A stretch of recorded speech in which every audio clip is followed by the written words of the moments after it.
Salafi dan Wahabi yang ada sekarang itu cuma beda nama aja, sama dengan perbedaan maling dan pencuri. Apa perbedaan maling dan pencuri? Ya sama-sama ya maling, sama-sama pencuri, pencuri sama-sama maling. Mengenal manhaj salaf sudah sekitar 6 bulan. Suatu hari tetangga saya bertanya kepada saya, kamu NU atau Muhammadiyah? Karena diri saya masih fakir ilmu, saya hanya sendiri. Dan Quran berkata, kamu jangan seperti Wahabi atau Salafi.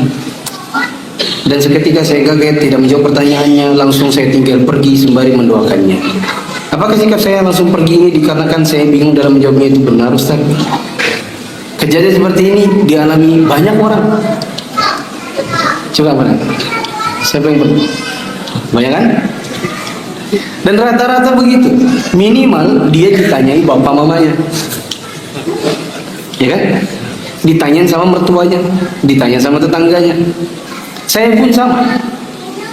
Karena dulu saya sebenarnya kajian saya basicnya di masa-masa saya kuliah, saya 2-3 tahun lebih banyak belajar dari Ikhwanul Muslimin dan Hizbut Tahrir.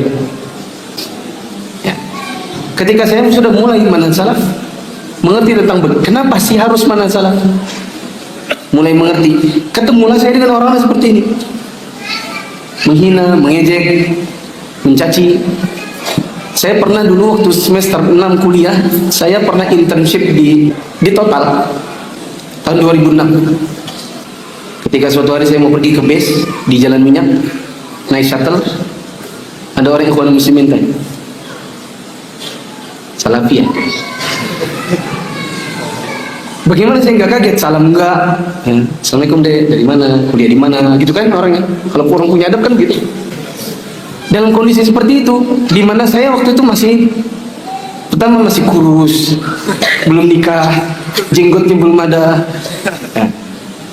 Kalau hari gini mungkin orang sudah jenggot gini, mungkin dia akan takut juga. Ya. Saya hanya cuma bilang, saya mau cari yang benarnya Pak. Oh jadi menurutmu yang sering salaf itu gak benar semua? Ini kok nyerocos sih?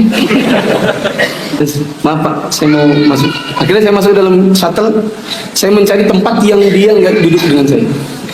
Khawatirnya sepanjang jalan nanti ditanyain terus. Saya menghindar, kenapa? Karena saya sadar bahwa saya waktu itu masih fakir ilmu. Maksudnya untuk berhadapan dengan orang seperti ini, pasti saya bingung jawabnya. Saya yakin nanti paling jawabnya emosi, pakai perasaan, nggak ada nas ayat maupun hadis yang keluar. Saya sholat di masjid di situlah ya. Saya sholat bangkit tangannya gini ngepal. Habis selesai ditepuk pasang. Salafi kah? Kenapa Pak? Taunya tanganmu kayak gini. Itu nggak ada kalau nggak salafi. Saya bilang ini dan ini dua-duanya betul. Itu khilaf di antara para ulama. Bahkan mungkin dia alternatif pilihan, variasi. Ya. Tapi caranya antum ini kan gini, antum langsung tinggal pergi nih. Kalau menurut saya itu nggak bagus. Langsung nyolong itu, nggak salam-salam, nggak pamit-pamit, itu juga salah. Tapi kalau bisa antum tunjukkan bahwa antum itu setelah ngaji salaf, bagaimana antum meladainya, meskipun belum tahu ilmunya, antum tetap memperlihatkan yang baik. Caranya gimana? Oh jadi kamu salafi ya? Salafi itu kayak apa Pak? Maksud Bapak? Tanya dulu. Ada orang yang begitu kan, anak-anak muda. Iya, mau apa? Karena apa maksud jemaah? Orang ngomong di salafi di masyarakat itu cuma latah doang. Apalagi kalau yang orang awam itu biasanya yang cekokin gurunya dengan pemahaman yang nggak sama dengan yang kita pahami.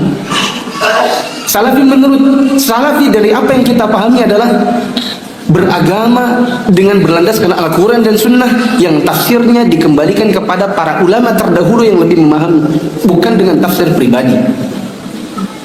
Itu salafi yang kita pahami. Beragama dengan Al-Quran, Sunnah. Siapa yang nggak pakai Al-Quran, maka dia bukan salafi. Harus pakai Sunnah. Kalau nggak mau pakai Sunnah, maka dia sesat. Dan Al-Quran dan Sunnah ini bukan yang tafsirnya pribadi, orang awam suruh tafsir sendiri-sendiri, enggak. Salafi itu adalah Al-Quran Sunnah yang pemahamannya dikembalikan pada sahabat Nabi, tabi'in, tabi'ut tabi'in. Kenapa kembalikan kepada mereka? Karena mereka yang lebih paham, karena mereka lah murid-murid aslinya Nabi, para sahabat Nabi. Tabi'in murid-muridnya para sahabat, tabi'ut tabi'in murid-muridnya para tabi'in. Karena mereka lebih paham, kita kembalikan maknanya, pelajarannya kepada mereka. Sebagaimana kalau saya mau kuliah, saya baru semester 1, supaya IPK saya tinggi, saya akan tanya kepada kakak-kakak kelas yang pintar-pintar, apa rahasianya, bolehkah share bahan-bahan kuliahnya, begitu. Nah, di masyarakat beredarnya nggak sama. Salafi itu loh, itu yang ngebom-ngebom itu loh. Nah, kalau itu jawabannya alhamdulillah, saya bukan salafi Pak, alhamdulillah. Kalau itu definisinya. Oh, jadi kamu beda? Ya, Bapak kan definisinya gitu tadi. Itu loh, salafi itu yang anti ke kubur. Oh, kalau itu sih bukan juga berarti saya. Soalnya saya meyakini sunnah kekuburan itu sunnah. Nabi yang bilang. Apa kata Nabi? Nah, di situ kan berarti butuh hafal hadis, ya kan? Kalau nggak hafal hadis, saya susah juga. Oh, saya kalau ke kubur sunnah Pak. Nabi bilang, "Kuntu nahaitukum an ziyaratil kubur, fazuruhu al-an, fa innaha tudzakirukumul maut." Kalau itu nanti keluar cus hadisnya, dia bilang, "Kamu pintar juga ya. Kamu belajar di mana sih?" Salafi. Nah. Itu yang gak kamu kubur itu loh. Oh, mungkin kali Pak, kalau ke kuburan minta di situ, itu kali yang maksudnya kali dia. Itu juga tuh yang kalau mati itu mamanya kayak dikubur kucing. Kenapa? Dia nggak pakai tahlilan. Itu sudah salafi. Oh gitu. Jadi ya, memangnya kenapa Pak? Harus selama iya haruslah tahlilan, masa dikubur kayak kucing. Pak, kalau kubur kucing itu nggak pakai mandikan, nggak pakai kafani, nggak pakai sholatkan, itu kubur kucing. Mungkin nggak tahlilan itu mungkin karena di zaman Nabi nggak ada kali Pak. Nah, salah pegang, iya, apa, mau apa? Nantang. Itu nggak ilmiah. Dan itulah cermin-cermin ikhwan-ikhwan yang kurang ilmu. Kalau antum belum hafal dalilnya, belum apa, dan Pak, mohon maaf gini Pak. Saya memang meyakini salafi itu adalah keyakinan saya. Dia mengembalikan pemahaman agama pada Al-Quran, Sunnah dengan pemahaman para sahabat Nabi. Itu yang saya yakini. Tapi terus terang saya baru belajar, sehingga untuk berdebat saya tidak punya kemampuan. Khawatirnya saya keluar hanya emosi. Bapak juga berdebat dengan saya, kita sama-sama yang nggak punya dalil. Menurut saya ini mungkin nggak perlu diteruskan pembicaraan. Itu aja. Jangan ditanya, kamu salafi ya? Pergi langsung.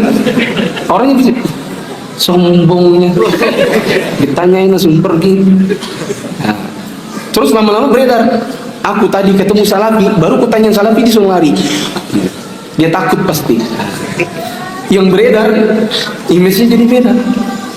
Tadi kalau antum banyak belajar, antum ikut kajian rutin, kajiannya nggak lompat-lompat, malam Rabu kesini, nanti kamu pedal lagi, pindah lagi, ikut sini, belum tamat bukunya, pindah lagi, belum ada ilmu antum nggak kokoh, nggak betul-betul terkurikulum, akhirnya apa? Ditanyain nanti gayanya gitu. Tapi kalau antum belajarnya bagus, rajin mencatat dalil, belajar bahasa Arab, belajar tahsin, semua hadis-hadis antum hafal, antum ditanyain, antum bisa jawab, bahkan antum bisa menggiring opini. Oh bukan begitu Pak, salafi nggak seperti itu. Salafi itu begini. Kalau Bapak tadi mengatakan salafi itu anti kubur, salah. Yang benar sunnah ke kubur. Yang diantikan oleh salafi adalah minta dikubur, karena itu punyanya Allah harusnya. Kalau Bapak tadi mengatakan salafi itu anti tahlilan, sebenarnya bukan anti tahlilan.